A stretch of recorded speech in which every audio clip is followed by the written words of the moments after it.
And a few days ago, I almost fell over because The Economist, it's a perpetually globalist, Trump skeptical news source for the business elite. It ran this piece: America's economy defies gloomy expectations.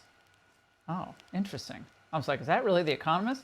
And The Economy's biggest cheerleader, of course, was once again taking on the doubters. If you look at the stock market and other indicators, we have tremendous investment coming in, records investment coming in. Everything's going well, but the Democrats are unhappy about that because they don't want it to go well. Well, tariffs are having the desired effect, certainly on China, and revenues will be in the hundreds of billions of dollars, and that's just for starters. And the president has scored huge investments. New factories are under construction. Gas prices are going to go down even more, and are expected to go down further this fall. Jobs are now going to Americans. Not enough, maybe, but they're going to Americans instead of foreign-born workers. And the stock market, we all know, is now at an all-time high again today. But the press, as usual, seems to be hoping that things go south. There are a range of different outcomes here when it comes to the economy, because the reason why they cut interest rates was because of concern over what's going on in the labor market. Look, the economy is clearly slowing down. There may be a recession. It does not matter how anyone spins the economy. People know how much their lives cost. Joining me to discuss, founder and CEO of Cardone Capital, Grant Cardone. Grant, look, there is some bumps in the road in the labor market. There's no doubt about that. But overall, given what Trump has taken on this year, and to see the stock market where it is, and to see the energy prices coming down, inflation's 2.9%, ticked up a little bit last month. But all in all, where do you see things going? This is the beginning of a great resurgence, Laura, and you've been right. You've been supporting President Trump the entire time about his ability to get the economy back in track. This is a Trump halo effect. This is why successful business people are so important to politics.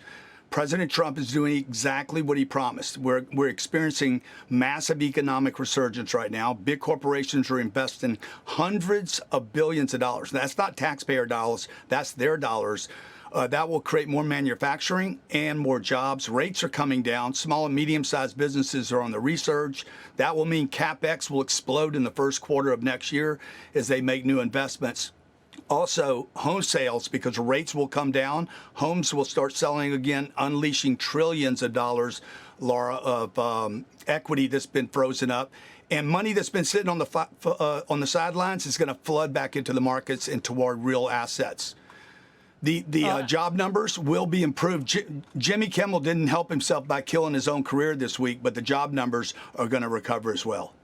Now, speaking of all these naysayers in the press, the Washington Post has a new survey out tonight, and it found that the public is not feeling the stock market boom. More than 6 in 10 Americans, again, according to this study, take it for what it's worth, disapprove of how Trump is handling tariffs.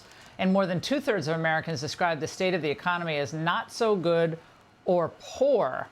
What should the Trump team be doing to get people to feel these benefits faster, Grant, given this CapEx spending that's coming? We know it's coming early in next year, but prices are still pretty high for most people, and those wages need to go up even further. I would just say, Laura, that I'm connected to a tremendous number of middle-class entrepreneurs, small business owners, and they are, for the most part, optimistic. They are not feeling the negative impacts of tariffs. They're actually feeling lower interest rates, lower short-term rates, housing opening up in their marketplace. And remember, the business person is going to only make investments when their future looks positive. Tomorrow, I have 44,000 people joining me online for a real estate investing class because they want to take advantage of the real estate correction that will take place when rates come down. So I see people as mostly optimistic. All right, that's good. And I love how Tim Cook today said the tariffs really had no impact on the new iPhone sales at all. So, and China, by the way, is hurting in its auto industry. Big article about that a few days ago. A lot of people missed. So the tariffs hurt China's manufacturing. They need us more than we need them. Grant, thank you so much. Great to see you, as always. Click here to subscribe to the Fox News YouTube page to catch our hottest interviews and most compelling analysis. You won't get it anywhere else.